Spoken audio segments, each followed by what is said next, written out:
Баршаңызға сәлем. Бүгін әдемі, дәмді болып шығатын Наполеон тортын пісіретін боламыз. Менімен бірге болыңыздар. Рецепт описаниеде болады. Ингредиенттер суық күйінде, салқын күйінде болуы тиіс. Суымыз да және де сармайда салқын күйде болуы қажет. Бірінші осы салқын морозильниктен шыққан сармайымызды мискеге саламыз. Оның үстіне ұнымызды саламыз. Сармай үлкен болғандықтан оны мен кесіп алдым. Осылай кішкентай бөліктерге кесіп шығамыз.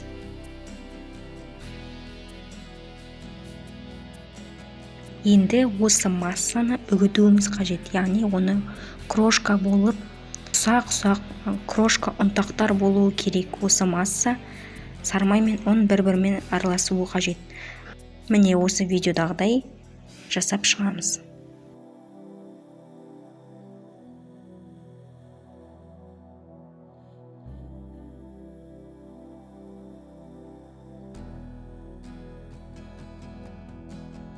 Енді бір ыдысқа жұмыртқаны салып, сұйық майды және де уксусты салып, жақсылап араластырамыз.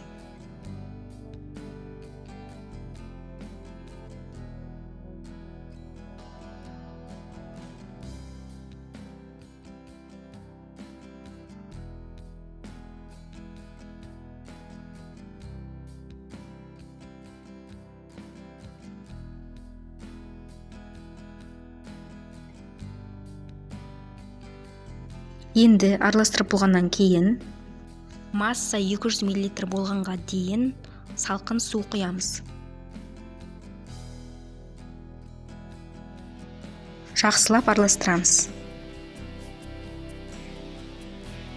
Енді осы сұйық массамызды манағы құрғақ массамызға дайындап қойған соған салып қамыр жасайтын боламыз. Бірінші осылай қасықпен араластырамыз, одан кейін барып қолмен жақсы қамыр жасайтын боламыз.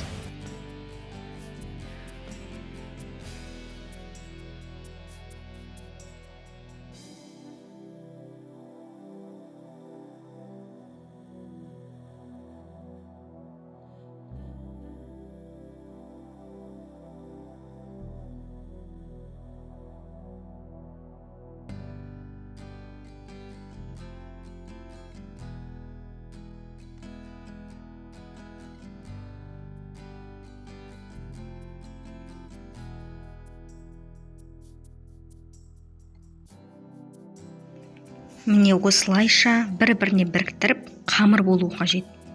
Яғни бірігуі қажет. Енді осы қамырымызды дайын болған тоңазытқышқа холодильникке салуымыз қажет. Бірінші оны пищевой пленкаға ораймыз. Пищевой пленкаға салып, оны холодильникке 40 минутқа жібереміз.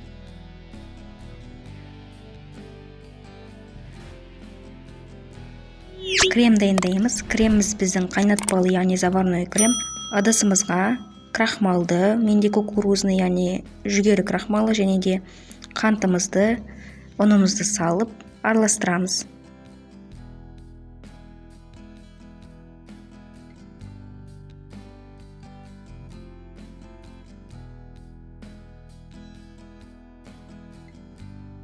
Мен 200 мл-дей сүт қоямыз. Одан кейін кішкене араластырамыз.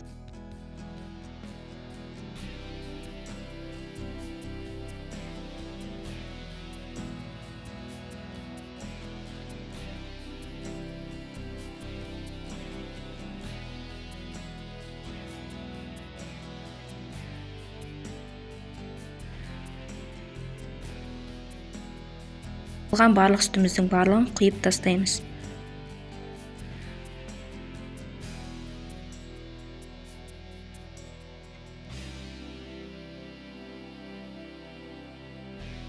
Енді араластырып, оны плитаға қоямыз.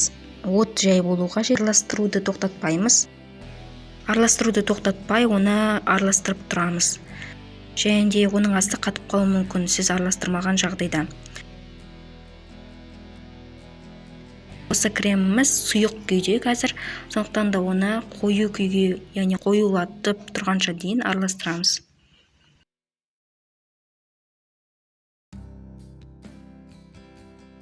Менің қателігімді жасамаңыздар. Яғни мен кремді қатты қою болғанша дейін күткен жоқпын. Сіздер күтіңіздер. Қою болғаннан кейін барып отын сөндіріп, оны суытатын боласыңыздар. Суыттым. Енді осы суыған кремге ВКонтакт, яғни пищевой пленканы бетіне тигізіп суытатын боламыз. Енді оған бөлме температурасына сармайды салып, оны миксерлейтін боламыз. Миксерлегенде қою, пышный, воздушный крем шығады. Және кремді уақытша холодильникке, тоңазытқышқа салып қоямыз.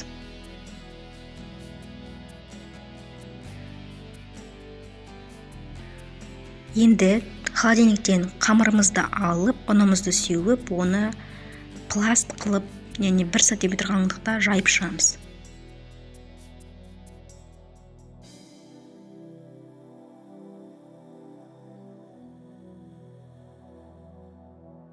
Міне жайып шықтық. Енді видеода көрсетілгендей, осылай бірі-біріне үстіне қою арқылы ары қарай жұмыс жасайтын боламыз.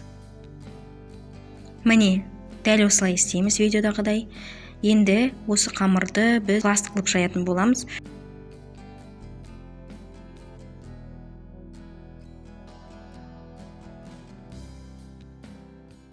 Міне осылай пласт қылып жайдық. Енді осылай рулетик қысап, бірақ тығыз емес, ораймыз. Енді осы оралған қамырымызды корждарға сай бірінші ортасынан бөліп, яғни 6-7 корждарға бөліп шығамыз.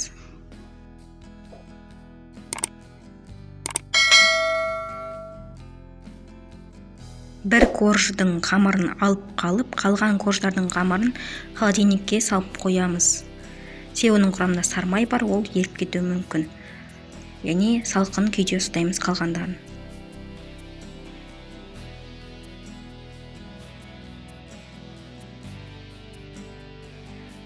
Енді осы алған қамырымызды жайып шығамыз.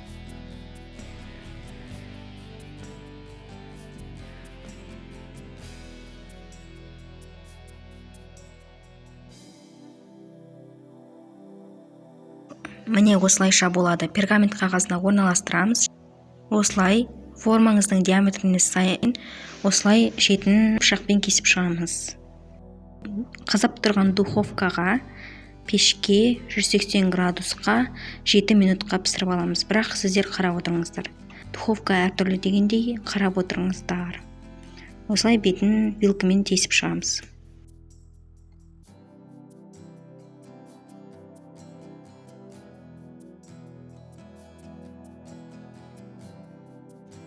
Міне менің барлық корждарым пісті. Жалпы 6 корж шықты. Енді тортты жинауға кірісеміз.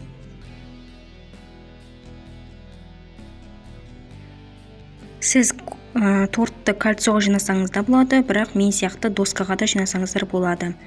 Енді коржымызды алып, оған 2-3 ас қасықтай кремімізді салып, жайып шығамыз. Корждың барлық беткейіне жайып шығамыз.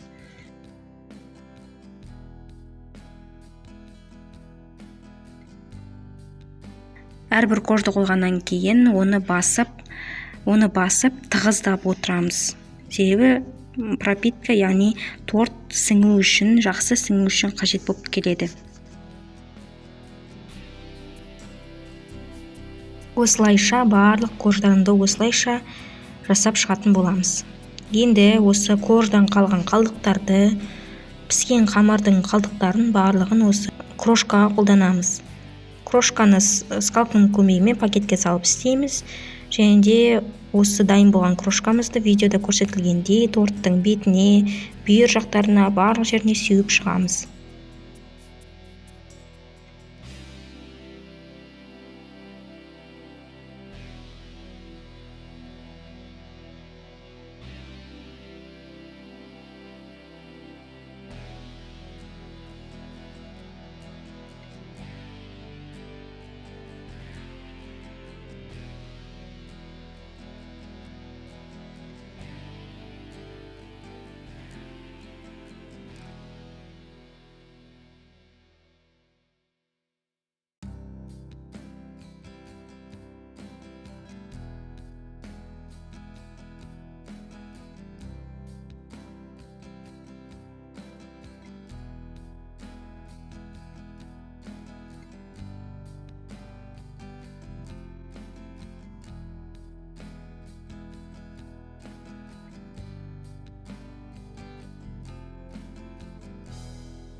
Міне біздің дәмді күшті тортымыз дайын. Ас болсын. Каналыма тіркеле кетіңіздер, қолдау күтемін.